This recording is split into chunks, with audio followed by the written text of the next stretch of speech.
வணக்கம். எல்லோரும் எப்படி இருக்கிறீங்க? எல்லோரும் நல்லா இருக்கிறீங்களா? எல்லாருமே நல்லா இருக்கிறதுக்கு என்னுடைய வாழ்த்துக்கள்.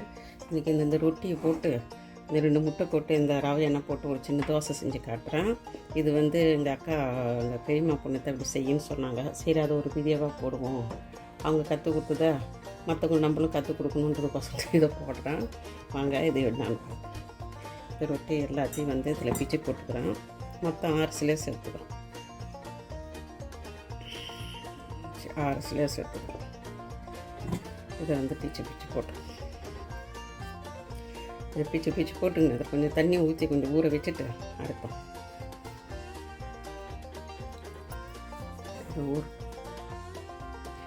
பாருங்கள், 1 கப்பு தண்ணி ஊற்றினேன். இப்போ 1 கப்பு நான் பால் ஊற்றுறோம்.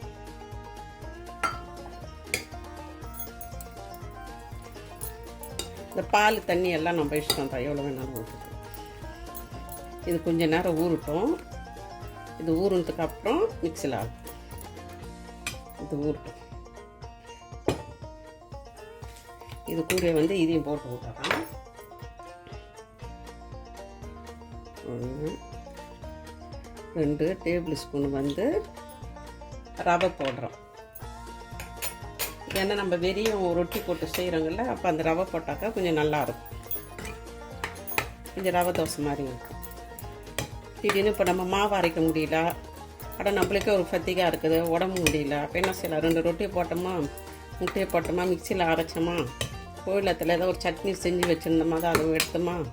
இதை பாருங்கள், எடுத்தோமா போனோமால. ஏன்னா நானே செஞ்சு தான் வச்சுக்கிறேன். இந்த மாதிரி நான் செஞ்சு வச்சுக்குவேன். ஏதோ உடம்பு சரியில்லை, நம்மளுக்கு திடீர்னு இதுவாக இருக்கும். பிள்ளைங்க கூட அம்மா இது வேணும்னு கேட்டாக்கா இந்த மாதிரி செஞ்சு வச்சுக்குவேன். தக்காளி சட்னி விட்டுன்னு உடனே எடுத்து நான் இது பண்ணி கொடுப்போம் பிள்ளைங்களுக்கு. ஏன்னா நம்ம ஒரு சாப்பாடை இப்போ ஒரு இட்லி செய்யணும்னா நம்ம ஒரு இட்லி மட்டும் செய்ய போகிறதில்ல. அது கூட சாம்பார் கேட்பாங்க, சட்னி கேட்பாங்க, வடை கேட்பாங்க. அப்போ எல்லாம் ஒருத்தவங்களும் ஒன்றும் செய்ய முடியாது. அதுக்கு தான் நான் இந்த மாதிரிலாம் கோயிலத்தில் எடுத்து போட்டு செஞ்சு வச்சுருவேன். இது ஊட்டும். இதில் 2 முட்டை போட்டுக்குவோம்.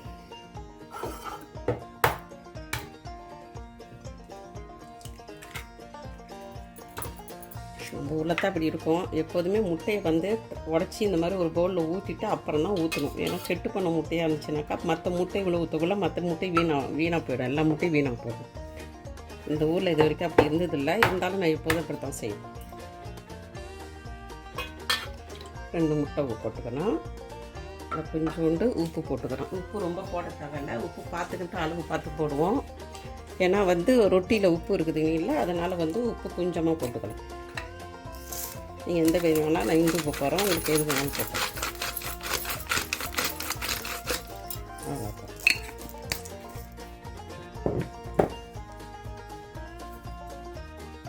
இப்போ இது ஊறிடுச்சு, ரொட்டி ஊறிடுச்சு. இப்போ இதை இதில் போட்டுக்கலாம்.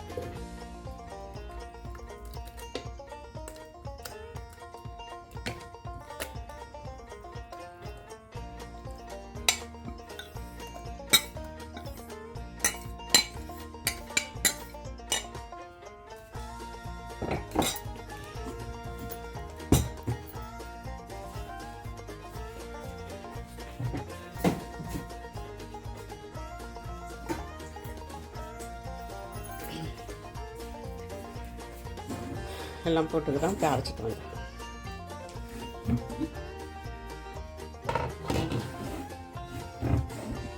அரைச்சிட்டு வந்துட்டேன். இதில் ஊற்றிட்டு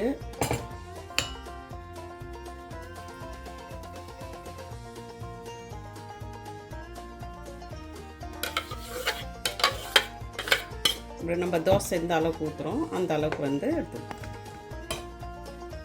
இன்னும் கொஞ்சம் இதில் தண்ணி கலக்கி விடுறோம்.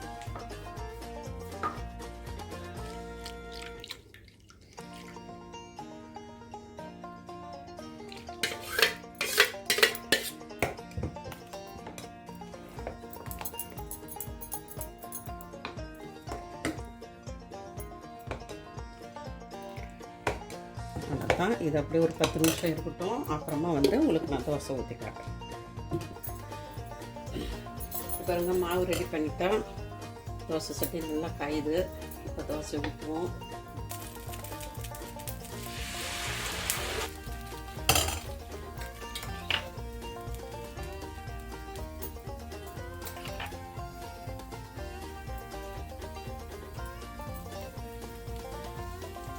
ரொம்ப அழுத்தி செய்யக்கூடாது, லேசாக செய்யணும். அதை ஒரு மாவு பிறண்டிக்கணும். இது அரிசி மாவு கிடையாது தானே. இது வந்து அரைச்ச கறி. அரைச்ச கறியில் வந்து மிளகாத்தூள், மஞ்சத்தூள், உப்புத்தூள், கொஞ்சோண்டு ஜீரகத்தூள், கரம் மசாலா போட்டு கொஞ்சோண்டு பூண்டு தூள் போட்டு செஞ்சேன். அதனால் வந்து கொஞ்சம் குறைச்சிக்கிறேன். இப்போ வந்து கொஞ்சோண்டு வெங்காயம் போடணும், கொஞ்சோண்டு பச்சை மிளகாய். அது உங்கள் தேவைக்கு தகுந்த மாதிரி போட்டுக்கோங்க. ஏன்னா வந்து நான் சும்மா வீடியோக்கு செய்யணும், உங்கள் பச்சை மிளகாய் பிள்ளைங்க சாப்பிட்றேன். கொஞ்சோண்டு கேரட். எல்லாருக்கும் பிடிச்ச ரொமான். இப்போ இதில் நீங்கள் நெய் வேணாலும் ஊற்றிக்கலாம், இல்லை எண்ணெய் வேணாலும் ஊற்றிக்கலாம். இந்த பார்த்தீங்களா, தோசை செஞ்சு முடிச்சுட்டேன். ரொட்டி அக்கா சொல்லி கொடுத்தாங்க, அக்கா சொல்லி கொடுத்தாங்க. அதுக்கு வந்து தக்காளி சட்னி, சாம்பார் வச்சுருக்குறோம். உங்களுக்கு பிடிச்சிருக்குன்னு நினைக்கிறேன். நீங்களும் நல்லா செஞ்சு சாப்பிடுங்க.